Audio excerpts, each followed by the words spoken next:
Bermimpilah, karena Tuhan akan memeluk mimpi-mimpi itu.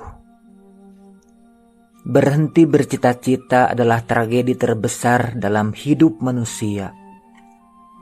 Jika kita berupaya sekuat tenaga menemukan sesuatu, dan pada titik akhir upaya itu hasilnya masih nihil, maka sebenarnya kita telah menemukan yang kita cari dalam diri kita sendiri, yakni kenyataan yang harus dihadapi sepahit apapun keadaannya. Tuhan tahu, tapi menunggu.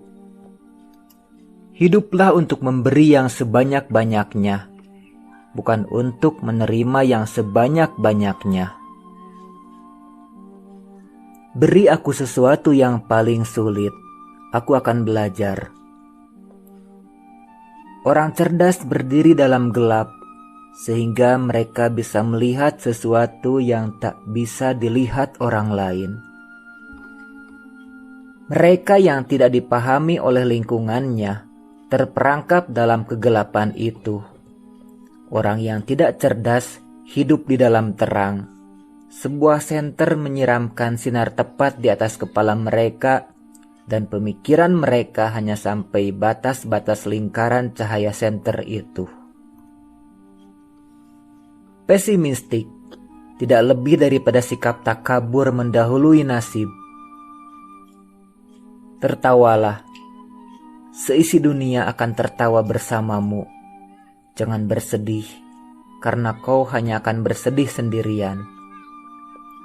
Bermimpilah dalam hidup, jangan hidup dalam mimpi. Orang-orang itu telah melupakan bahwa belajar tidaklah melulu untuk mengejar dan membuktikan sesuatu. Namun belajar itu sendiri adalah perayaan dan penghargaan pada diri sendiri. Di sekitar kita ada kawan yang selalu hadir sebagai pahlawan. Jika berpikir positif, ternyata mengenal seseorang secara emosional memberikan akses pada sebuah bank data kepribadian tempat kita belajar banyak hal baru. Langit adalah kitab yang terbentang. Itulah penyakit kalian orang Melayu, terlalu manja.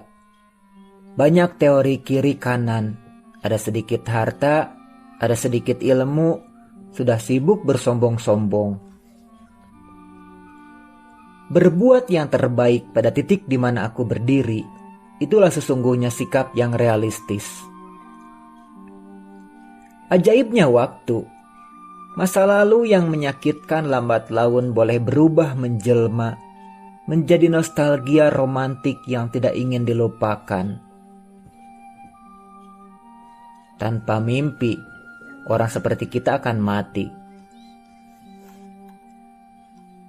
Begitu banyak hidup orang berubah lantaran sebuah pertemuan. Disebabkan hal itu, umat Islam disarankan melihat banyak tempat dan bertemu dengan banyak orang supaya nasibnya berubah.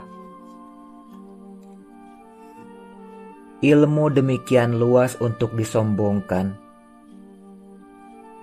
Aku belajar menaruh hormat kepada orang yang menegakkan martabatnya dengan cara membuktikan dirinya sendiri, bukan dengan membangun pikiran negatif tentang orang lain.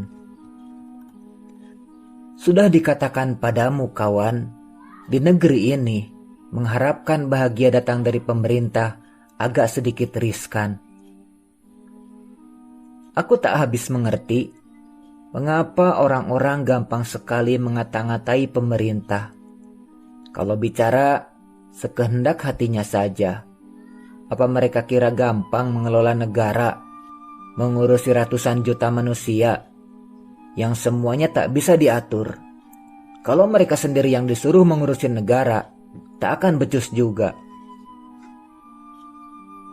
Kawan, kadangkala cinta dan gila samar bedanya.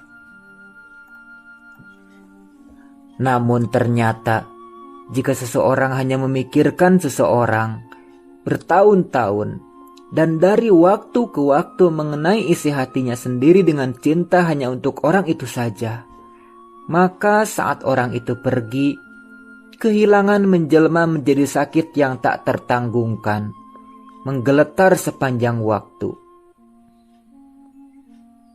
Jika Anda memiliki kesempatan mendapatkan cinta pertama di sebuah toko kelontong, meskipun toko itu bobrok dan bau tengi, maka rebutlah cepat-cepat kesempatan itu. Karena cinta semacam itu bisa menjadi demikian indah tak terperikan.